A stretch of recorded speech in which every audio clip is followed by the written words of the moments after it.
Hello दोस्तों, welcome to my YouTube channel. अगर आप इस ड्रामा के पिछले पार्ट को नहीं देखे तो जरूर उसको भी देख लीजिएगा।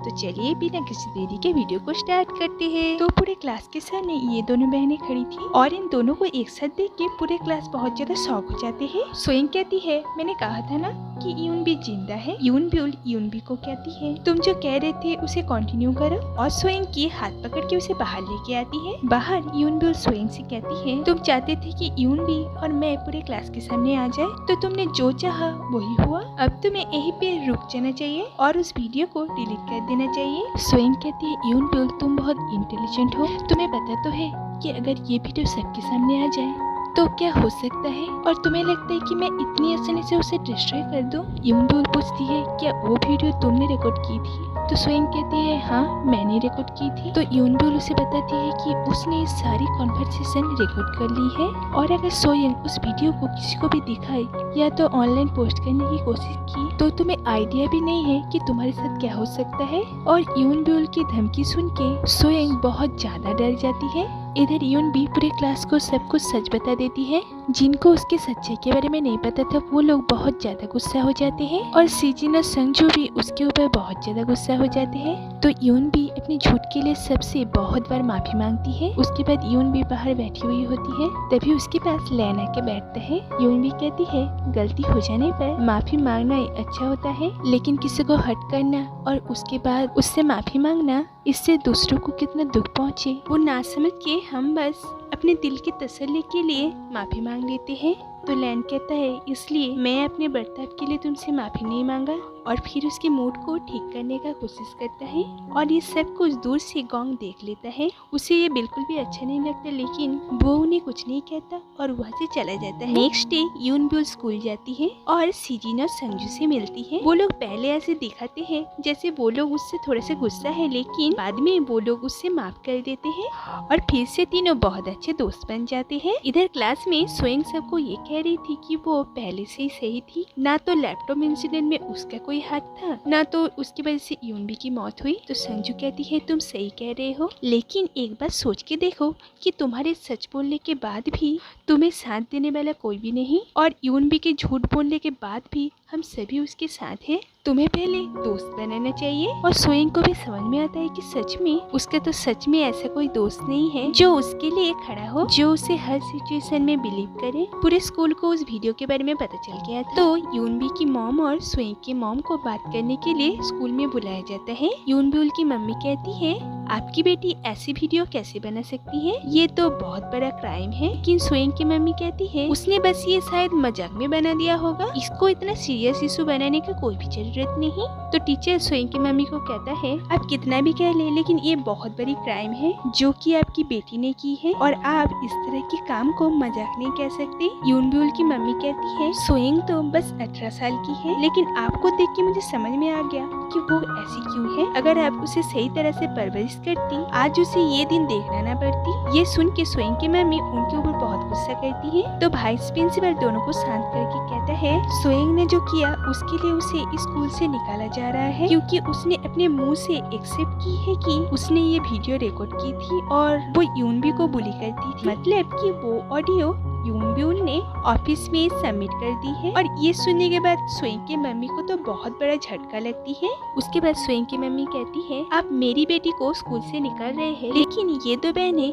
जब चाहे स्कूल में एक दूसरे के प्लेस में आ रही है, उनकी इस गलती के लिए आप लोग क्या करेंगे? उसके बाद स्कूल में मिस्टर किम के प्लेस में एक नया टीचर आता है, और इधर मिस्टर किम एक कोचिंग सेंटर में पढ़ा रहे थे, और वहाँ पे गोंग को देख के वो बहुत ज्यादा खुश हो जाती है, लेकिन गोंग इस क्लास में भी सो रहा था। इधर लैन फिर से स्विमिंग करने का डिसाइड करता है, लेकिन इस बार उसका कोच उसको इस बात के लिए मना नहीं करते। इसके बाद वो इस गुड न्यूज को यूनबी को देना चाहता था, लेकिन उसे किस बहाने यहाँ पे बुलाए वही उसे समझ में नहीं आ रहा था। इसलिए वो बहुत सारे लाइन टाइप करता है, लेकिन किसी को सेंड नहीं करता है। वैसे ही वो एक लाइन टाइप करता है जिसमें लिखता है कि अभी के अभी बाहर आ, लेकिन गलती से वो सेंड हो जाता है। और इस बात के रियलाइज होने के बाद वो बहुत ज्यादा एम्बेरेस हो जाता है, क्योंकि वो ये लाइन सेंड के इरादे से टाइप नहीं किया था। तभी यूनबी की मैसेज आती है कि मैं अभी मेरे क्लास में हूँ, और ये मैसेज पढ़ने के बाद लैन भागा भागा उसके क्लास के सामने पहुँच जाता है, लेकिन वहाँ पे जाके देखता है लेकिन यून भी गोंग के साथ क्लास से बाहर आ रही है और ये देख के वो थोड़ा सा गुस्सा हो जाता है। तो उसके पूछने पर गोंग कहता है वो भी यहाँ पे क्लास करने के लिए आता है। उसके बाद लैन यूनबी के हाथ पकड़ के उसे घर छोड़ने की बात करता है और इधर गोंग यूनबी की दूसरी हाथ पकड़ लेता है और यूनबी ये सब देख के अकेली ही घर चली जाती है। तो गोंग उसे कुछ कहने ही वाला होता है कि पिछले बार की तरह लैन उसे रोक देता है। इधर घर में इन दोनों की मम्मी कहती है मैं तुम दोनों का ही नए स्कूल में एडमिशन करवाऊंगी ताकि तुम दोनों एक न्यू स्टार्ट कर सको। वहाँ पे यूनब्यूल कहती है वो बाहर जाके पढ़ना चाहती है और इसके लिए उसकी मम्मी मान जाती है। नेक्स्ट डे कैंटीन में यूनब्यूल गोंग को उनके साथ बैठ के खाना खाने के लिए कहती है। गोंग वहाँ पे बैठना तो नहीं चाहता था लेकिन फिर भी वो बैठ जाता है। यूनब्यूल कहती है मैं और यूनबी इन दोनों ही किसी और स्कूल में ट्रांसफर ले रही हूँ और ये सुन के गोंग वहाँ से उठ के चला जाता है। इधर घर में सोइंग जब अपनी सोशल मीडिया अकाउंट चेक करती है उस पेज में उसके लिए बस नेगेटिव कमेंट ही थी और ये पढ़ने के बाद उसकी दिल ही टूट जाती है। उसके बाद उसकी पापा उसके रूम में आती है और आते ही उसके ऊपर बहुत ज्यादा गुस्सा करता है क्योंकि सोइंग की वजह से उनकी इलेक्शन की नॉमिनेशन कैंसिल हो गई थी और इस वजह से वो बहुत ज्यादा गुस्सा थी। तो उसके पापा कहता है मैंने तुम्हें कितनी बार कहा कि जो हो रहा है उसे होने दो लेकिन तुमने मेरी एक भी नहीं सुनी। और कहते हैं अगली बार अगर ऐसा कुछ हुआ तो मैं भूल जाऊंगा कि तुम मेरी बेटी हो। और सोइंग की मम्मी जबरदस्ती उसके पापा को वहाँ से ले जाती है और इससे सोइंग और भी ज्यादा टूट जाती है और बहुत ज्यादा रोती है। इधर यूनब्यूल लैन को कहती है वो पढ़ाई के लिए अब्रॉड जा रही है तो लैन उसे उसके फ्यूचर के लिए बेस्ट ऑफ लक कहता है लेकिन उसे जब यूनबी के ट्रांसफर के बारे में पता चलता है वो थोड़ा सा अपसेट हो जाता है। इधर यूनबी संजू और सीजन के साथ बहुत अच्छा सा टाइम स्पेंड करती है तभी उसे सोइंग मैसेज करके बात करने के लिए बुलाती है। तो नेक्स्ट डे यूनबी सोइंग से मिलने के लिए चली जाती है तो सोइंग कहती है वो वीडियो उसके पास नहीं है क्योंकि वो तभी डिलीट हो गई थी जब यूनब्यूल ने उसकी फोन तोड़ी थी लेकिन मैं फिर भी तुम लोगों के साथ ये सब करती रही क्योंकि मैं भूल गई थी कि कैसे अपने आप को रोकना चाहिए। मैं मेरे कामों के लिए तुमसे माफी नहीं मांगूंगी क्योंकि इससे कुछ भी चेंज नहीं होगा लेकिन फिर भी चाहो तो तुम मुझे माफ कर सकती हो। यूनबी कहती है मुझे पता है कि तुम अपने कामों के लिए रिग्रेट कर रही हो। मैं तुम्हें कंफर्ट करने के लिए बस एक ही चीज कर सकती हूँ कि बस ये याद रखो कि मैं अभी भी जिंदा हूँ क्योंकि तुमने जो मेरे साथ की थी उसके बाद भी मैं जिंदा हूँ। और फिर यूनबी वहाँ से चली जाती है और सोइंग बहुत ज्यादा रोती है मतलब कि उसे इस बात की एहसास हो गई है कि उसने कितनी बड़ी गलती की है। इधर मिस्टर किम जब पढ़ा रहे थे तब वो नोटिस करता है कि गोंग बहुत उदास बैठा हुआ है। क्लास खत्म होने के बाद इसका कारण पूछने पर गोंग कहता है वो एक लड़की को पसंद करता है लेकिन वो उसे पसंद नहीं करती और अभी वो मुझे छोड़ के जा रही है। क्या जिसे हम प्यार करते हैं उसे बिना देखे या उससे बिना मिले हम रह सकते हैं? मिस्टर किम कहते हैं तुम उसे बिना देखे नहीं रह सकते मतलब तुम अपने आप को उसे पसंद करने पर नहीं रोक सकते लेकिन ये फीलिंग्स तुम्हारी है उसकी नहीं। और फिर उसे टीज करते हुए कहता है क्या गोंग अभी इतना बड़ा हो गया कि वो किसी लड़की को पसंद करने लग गया है? और ये सुनने के बाद गोंग वहाँ से शर्मा के भाग जाता है। उसके बाद घर में मिस्टर किम एक नया स्कूल में टीचर की पोस्ट के लिए अप्लाई करता है। इधर गोंग और यून भी एक जगह में बैठ के बात करता है।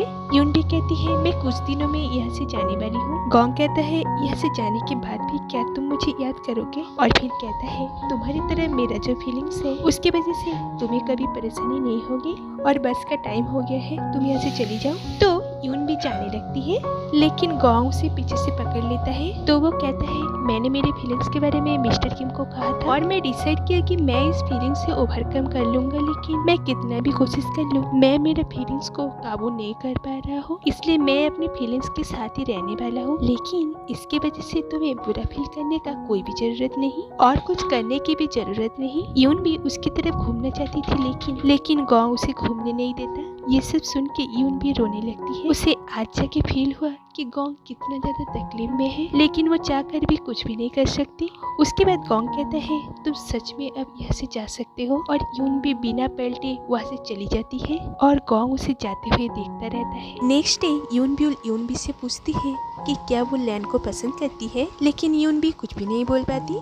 तो यूनब्यूल कहती है तुम्हें पता है कि मुझे सबसे ज्यादा बुरा किस बात का लग रहा है? मैं मेरी मॉम को सबसे ज्यादा प्यार करती हूँ और आज तक मैं तुम्हें बहुत मिस करती थी लेकिन अब हम तीनों ही एक फैमिली है और फैमिली मेंबर एक दूसरे से कभी बात नहीं छुपाते। क्या तुम अभी भी नहीं बताओगे कि तुम लैन को पसंद करते हो कि नहीं? और इतना टेंशन मत लो क्योंकि लैन और मैं बस अच्छे दोस्त हैं। उसके बाद यून भी लैन से मिलने के लिए जाती है तो लैन उसे कहता है कि मैंने सोचा नहीं था कि तुम इतना जल्दी यहाँ से चली जाओगी। तो यून भी कहती है मुझे पता ही नहीं चला कि कैसे इतना वक्त यहाँ पे गुजर गए। और फिर कहती है लैन मैं तुम्हें पसंद करती हूँ लेकिन अभी मैं अपने आप पर फोकस करना चाहती हूँ, इसलिए मैं तुम्हारी फीलिंग्स को अभी एक्सेप्ट नहीं कर पाऊंगी। तो लैन कहता है मैं तुम्हारे लिए वेट करूंगा। और फिर वो उसे अपना एक मेडल दे के कहता है जब तुम्हें लगे कि तुम मेरी फीलिंग्स को एक्सेप्ट करना चाहते हो तब मुझे ये मेडल वापस कर देना, मैं समझ जाऊंगा। कुछ दिन बाद लैन का एक स्विमिंग कंपटीशन होता है जहाँ पे पहले तो बहुत अच्छा परफॉर्म करता है लेकिन शोल्डर पेन की वजह से वो बीच में ही रुक जाता है। तभी वहाँ पे यून भी आ जाती है। लैन अपना एक हाथ से स्विमिंग करता है और रेस को कंप्लीट करता है।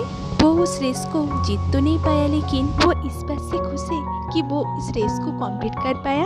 और उसके साथ साथ वहाँ पे प्रेजेंट सभी लोग उसके लिए बहुत खुश थे। उसके बाद 6 महीने बीत जाती है। टीचर एक नया ट्रांसफर स्टूडेंट को उनकी क्लास में लाती है और वो और कोई नहीं यून बी है। उसे देख के सभी लोग बहुत शॉक हो जाते हैं। तो वो लोग पहले समझ नहीं पाते कि वो यून बी है कि यून ब्यूल है, लेकिन यून बी कहती है वो यून बी है।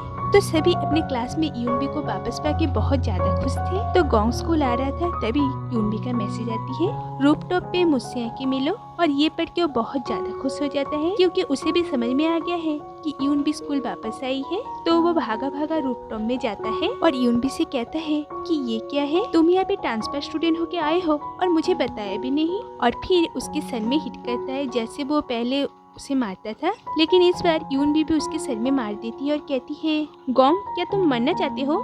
तो गोंग कहता है तुम सच में यून भी हो ना? यून भी कहती है नहीं मैं गो यून भी हूँ, मतलब कि उसकी मम्मी ने उसे एडॉप्ट कर ली है। और फिर उन दोनों में बहुत हंसी मजाक होती है। गोंग अपना फीलिंग से ओवरकम कर चुका था इसलिए अब वो दोनों बहुत अच्छे दोस्त हैं। मिस्टर किम एक नए स्कूल में एज ए टीचर पढ़ा रहे थे। मिनजुन अभी बैडमिंटन के साथ साथ गिटार भी सीख रहा है। सीजिन एक ड्राइंग क्लास ज्वाइन की है। संजू एज ए मॉडल काम कर रही है। लैन अभी बहुत अच्छा स्विमिंग कर पा रहा था। वो अभी पहले जैसे स्विमिंग कंपटीशन जीतता है। येते और उसकी गर्लफ्रेंड की रिलेशन भी बहुत अच्छा है और येते भी स्टडी में फोकस कर रहा है। प्रिंसिपल जेल से छूट गया है। उनका और लैन का रिश्ता बहुत ज्यादा सुधर गए हैं और वो दोनों एक साथ बहुत खुश है। यून ब्यूल अपनी मम्मी और बहन को एब्रोड से अपनी फोटोग्राफ और लेटर भेजती है जिसमें वो लिखती है कि वो बहुत जल्द कोरिया वापस आ रही है। नेक्स्ट डे यून भी लैन को बस में देख के उस बस पे चढ़ जाती है और उसे उसका ही मेडल वापस करता है, मतलब कि वो उसके प्यार को एक्सेप्ट कर ली है और इस वजह से वो दोनों बहुत ज्यादा खुश हैं। और ऐसे ही हैप्पी एंडिंग के साथ ये ड्रामा खत्म होता है। तो दोस्तों अगर वीडियो थोड़ा से भी अच्छी लगे तो लाइक और सब्सक्राइब जरूर कीजिएगा। तो मिलते हैं अगले वीडियो में, तब तक के लिए बाय।